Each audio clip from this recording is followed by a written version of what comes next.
قوم نے سر جھکا کر کہا ابراہیم ہم ان خداؤں سے کیا اور کیسے پوچھیں، آپ تو جانتے ہیں کہ یہ نہیں بول سکتے۔ یہ سن کر ابراہیم علیہ السلام نے جلال میں آ کر فرمایا جسے اللہ پاک نے قرآن پاک میں بیان فرمایا، جس کا ترجمہ کچھ یوں ہے کہ حضرت ابراہیم نے کہا تو کیا اللہ کے سوا ایسے کو پوجتے ہو جو نہ تمہیں نفع دے اور نہ نقصان پہنچائے؟ تف ہے تم پر اور ان بتوں پر جن کو اللہ کے سوا پوجتے ہو، تو کیا تمہیں عقل نہیں؟ جب قوم نے آپ کی یہ بات سنی تو بجائے اس کے کہ شرک سے توبہ کرتے، راہ راست پر آتے، وہ آپ ہی کے اگینسٹ ہو گئے اور انہوں نے باقاعدہ آپ کے خلاف کیمپین چلانا شروع کر دی، اور یہ بات بڑھتے بڑھتے بادشاہ کے محل تک جا پہنچی۔ اب یہاں سے انٹرسٹنگ سٹوری سٹارٹ ہوتی ہے کہ جب اس وقت کے بادشاہ نمرود کو یہ بات پتہ چلی تو وہ بہت غصے میں آ گیا، اور نمرود نے ابراہیم علیہ السلام کے لیے سب سے زیادہ سخت سزا یعنی آگ میں جلانے کی سزا سنائی، اور ابراہیم علیہ السلام کو ایک کمرے میں پرزنر بنا دیا۔ ناظرین یہ بات یاد رہے کہ وہ آگ کوئی عام آگ نہیں تھی کہ لکڑیاں جلائی، آگ لگائی اور جلا دی اور بات ختم، نہیں، بلکہ وہ بہت بڑی اور خطرناک آگ تھی، اور اس آگ کو جلانے کے لیے 1 مہینے تک پریپریشن کی گئی تھی، اس کی تیاری کی گئی تھی۔ سب سے پہلے نمرود نے کریا کوثا میں ایک بلڈنگ بنوائی جو کہ پتھر کی تھی، جو 30 گز لمبی اور 20 گز چوڑی تھی، اور اس بلڈنگ میں لکڑیاں جمع کرنے کا حکم دیا، اور پوری قوم اس میں نمرود کا ساتھ دینے لگی، اور اس قوم کا ہر فرد آگے بڑھ بڑھ کر اس بلڈنگ میں وڈز جمع کرنا شروع کر دیا کہ کیا بچہ، کیا جوان، کیا مرد، کیا عورت، ہر کوئی اس میں لگا ہوا تھا، یہاں تک کہ اگر کوئی عورت بیمار ہو جاتی تو وہ اس طرح منت مانگتی کہ اگر میں ٹھیک ہو گئی تو اتنی لکڑیاں اس میں ڈالوں گی، اور نمرود اس بلڈنگ میں 30 دن تک لکڑیاں جمع کرواتا رہا، اور پھر ایک بہت بڑی آگ جلائی گئی، اتنی بڑی کہ اگر کوئی پرندہ اس کے قریب سے گزرتا تو اس کی ویوز، اس کی ہیٹ سے، اس کی تپش سے جل جاتا، اور کوئی انسان بھی اس کے قریب نہیں جا سکتا تھا۔ جب ابراہیم علیہ السلام کو اس آگ میں ڈالنے کا وقت آیا تو نمرود اور اس کی قوم کے سامنے ایک بات آئی کہ وہ حضرت ابراہیم علیہ السلام کو اس آگ میں ڈالیں گے کیسے، کیونکہ اس آگ کے قریب تو کوئی جا نہیں سکتا۔ سب اسی سوچ میں تھے کہ اتنے میں شیطان آیا اور اس نے ابراہیم علیہ السلام کو آگ میں ڈالنے کا طریقہ سکھایا، اور نمرود کی قوم کو گلیل بنانا سکھائی، اور یوں گلیل کے ذریعے ابراہیم علیہ السلام کو آگ میں پھینکا گیا۔ گلیل کی تیاری کا کام حزن نام کے ایک شخص سے لیا گیا۔ زمین میں یہ پہلا شخص تھا جس نے گلیل تیار کی۔ اللہ پاک نے اسے زمین کے اندر دھسا دیا، اور قیامت تک اسی طرح مسلسل زمین میں دھستا رہے گا، یہ اس کا عذاب ہے۔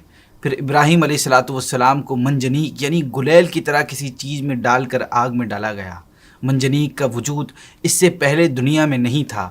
جب حضرت ابراہیم کو آگ میں ڈال دیا گیا تو اللہ پاک نے آگ کو حکم فرمایا، یا نارو کونی بردوں وسلامن علی ابراہیم، یعنی اے آگ ابراہیم علیہ السلام پر ٹھنڈی اور سلامتی والی ہو جا، اور پھر اسی وقت وہ آگ ٹھنڈی اور سلامتی والی ہو گئی۔ اور جب حضرت ابراہیم اس آگ میں پہنچے تو آگ نے آپ کو کوئی نقصان نہ پہنچایا، وہاں پانی کی نہر جاری کر دی گئی اور پھول پودے اگا دیے گئے۔ اور ایک اور انٹرسٹنگ بات یہ ہے کہ اس دن صرف حضرت ابراہیم علیہ السلام کی آگ ہی نہیں، بلکہ اس دن پوری دنیا میں جہاں جہاں آگ جل رہی تھی وہ سب ٹھنڈی ہو گئی تھی، اور اس دن آگ نے صرف حضرت ابراہیم کی رسی کو جلایا تھا جس سے آپ کو باندھا گیا تھا۔ جب ابراہیم علیہ السلام آگ میں گئے تو اللہ پاک نے آپ کا ساتھ دینے کے لیے ایک فرشتہ بھی آپ کے پاس بھیج دیا، اور وہ آپ کے لیے ایک گرین کلر کا لباس بھی لے کر آیا، اور اس آگ میں ابراہیم علیہ السلام 40 دن تک رہے۔ جب ابراہیم علیہ السلام کی والدہ محترمہ نے جب آگ کے بلند شعلوں کو گلے گلزار بنتے دیکھا تو پکارنے لگی، اے میرے لخت جگر، اے میرے نور نظر، میں تیرے پاس آنا چاہتی ہوں۔ اللہ پاک کے حضور دعا کیجئے کہ وہ مجھے آگ کی تپش سے محفوظ کر لے۔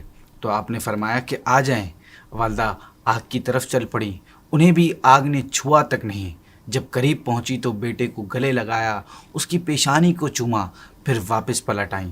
ایک اور انٹرسٹنگ بات آپ کو بتاتا ہوں کہ جب ابراہیم علیہ السلام کو آگ میں ڈالا گیا تھا اس وقت زمین و آسمان کی ہر چیز اللہ پاک کی بارگاہ میں ابراہیم علیہ السلام کی حفاظت کے لیے دعا مانگ رہی تھی، اور ہدہد پرندہ تو اپنی چونچ میں پانی بھر کر لا رہا تھا اور اس سے آگ بجھانے کی کوشش کر رہا تھا، لیکن گرگٹ ایک واحد ایسا جانور تھا جو اپنی پھونک سے آگ کو مزید تیز کرنے کی کوشش کر رہا تھا۔ اسی لیے حدیث پاک میں گرگٹ کو مارنے کے لیے ثواب بتایا گیا ہے۔ جانوروں کی طرح فرشتے بھی آپ کی مدد کرنے کو بےتاب تھے۔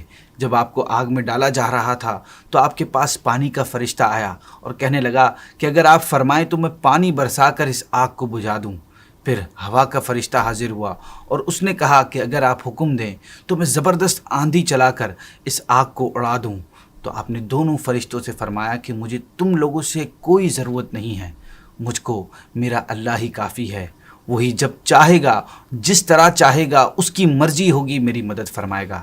اسی طرح جبریل امین علیہ الصلاۃ والسلام بھی آپ کی بارگاہ میں حاضر ہوئے اور عرض کیا کہ کوئی حاجت ہو تو حکم فرمائیں، اگر آپ فرمائیں گے تو میں زمین کو ہلا کر رکھ دوں گا، نیچے کا اوپر، اوپر کا نیچے کر دوں گا۔ ابراہیم علیہ الصلاۃ والسلام نے جواب دیا کہ میں اللہ کے علاوہ کسی سے سوال نہیں کروں گا۔ اس پر حضرت جبریل نے کہا کہ اگر اللہ پاک کسی کو اپنا خلیل بنانا ہے تو آپ کو بنائے گا، لہٰذا اللہ پاک نے حضرت ابراہیم کو اپنا خلیل بنا لیا اور یوں خلیل اللہ آپ کا ٹائٹل بن گیا، جس کا مطلب ہے اللہ کا دوست۔ جب ابراہیم علیہ الصلاۃ والسلام آگ میں موجود تھے تو اس وقت نمرود اپنی بلند و بالا عمارت میں سے آپ کو دیکھ رہا تھا، اور آپ کے ساتھ جو فرشتہ تھا اسے بھی نمرود نے دیکھا، اور وہ بڑا حیران ہوا کہ آگ انہیں کیوں نہیں جلا رہی اور ان کے ساتھ یہ شخص کون ہے۔ لہٰذا جب ابراہیم علیہ الصلاۃ والسلام کو آواز دی اور پوچھا کہ آپ آگ سے باہر آ سکتے ہیں، تو ابراہیم علیہ الصلاۃ والسلام آگ سے باہر تشریف لے آئے۔ آگ سے باہر آنے کے بعد نمرود نے حضرت ابراہیم سے جو سب سے پہلا سوال کیا وہ یہی کیا کہ آگ نے آپ کو کیوں نہیں جلایا اور آپ کے ساتھ وہ شخص کون تھا؟ حضرت ابراہیم نے فرمایا کہ میرے ساتھ وہ شخص کوئی اور نہیں بلکہ اللہ پاک کی طرف سے بھیجا ہوا فرشتہ تھا، اور یہ میرا خدا ہی کا کرم ہے کہ اس نے مجھے آگ کے جلنے سے بچایا۔ نمرود نے کہا کہ آپ کا خدا کون ہے؟ حضرت ابراہیم نے فرمایا یعنی میرا خدا وہ ہے جو زندہ کرتا ہے اور مارتا ہے۔ تو نمرود کہنے لگا کہ اس میں کون سی بڑی بات ہے، میں بھی زندہ کرتا ہوں اور مارتا ہوں۔ اور پھر اس نے 2 قیدیوں کو بلایا، ایک کو قتل کروا دیا اور ایک کو چھوڑ دیا، اور کہا دیکھ لو میں نے بھی زندہ کیا اور مارا۔ پھر حضرت ابراہیم علیہ الصلاۃ والسلام نے اسے ایک اور دلیل دی اور فرمایا میرا رب وہ ہے جو سورج کو مشرق سے نکالتا ہے، اگر تو واقعی خود کو خدا سمجھتا ہے تو اس سورج کو مغرب سے نکال کر دے بتا۔ جب نمرود نے یہ دلیل سنی تو وہ اسپیچ لیس ہو گیا۔ پھر نمرود نے آپ کو معاذ اللہ پاگل کہہ کر اپنے محل سے نکال دیا، اور پھر حضرت ابراہیم علیہ الصلاۃ والسلام اللہ کے حکم سے شہر سے مائگریٹ کر گئے۔ اور آپ فرمایا کرتے میں نے نمرود کی آگ میں 40 یا 50 دن کا اسٹے کیا ہے، مگر جس طرح کی پرلطف زندگی کے ایام میں نے اس آگ میں گزارے ہیں ایسے دن میری زندگی میں مجھے نہیں ملے۔ میں چاہتا ہوں میری ساری زندگی ایسی ہو جائے۔ یہ تمام تر واقعات، یہ تمام تر جو باتیں آپ کو بتائی ہیں یہ مقام کوثا پر ہوئے۔ آج بھی کئی لوگ اس جگہ کی زیارت کو جاتے ہیں۔ بعض لوگ حضرت ابراہیم کو آگ میں ڈالنے کی لوکیشن ترکی کے شہر عرفہ میں بھی بتاتے ہیں، اور بعض لوگ عراق کے شہر کوفہ میں بھی بتاتے ہیں۔ ناظرین، یہ تھا آج کا ایپیسوڈ، آج کی ہماری ہسٹوریکل پلیس مقام کوثا۔ آپ بھی اس ایپیسوڈ کو دوبارہ دیکھنا چاہیں یا کسی کے ساتھ شیئر کرنا چاہیں تو دعوت اسلامی کے آفیشیل یوٹیوب چینل پر جا کر دیکھ سکتے ہیں، وہاں لوگوں کے ساتھ شیئر بھی کر سکتے ہیں۔ ہمارے پروگرام کا وقت اختتام کو پہنچا، آپ سے ملاقات ہوگی نیکسٹ ایپیسوڈ میں۔ اپنا بہت خیال رکھیے گا۔ السلام علیکم ورحمۃ اللہ وبرکاتہ۔